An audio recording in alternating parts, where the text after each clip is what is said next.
never understood ambulances. They're just so slow. Get like an X5M big body. And you get there in seconds, and in the back you got hella. You got all this space. Take out the trunk.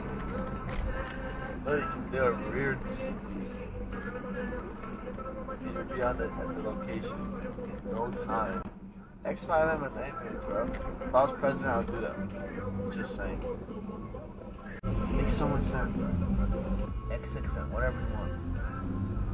Rear seat delete, a stretcher fits in the back, 2 people fit in the back, and you got weight reduction, you're even faster. Give it a little mod, downpipe and tune. A little downpipe and tune ambulance. Don't get the seat in no time. Give it burbles too, and wake up the patient in the back.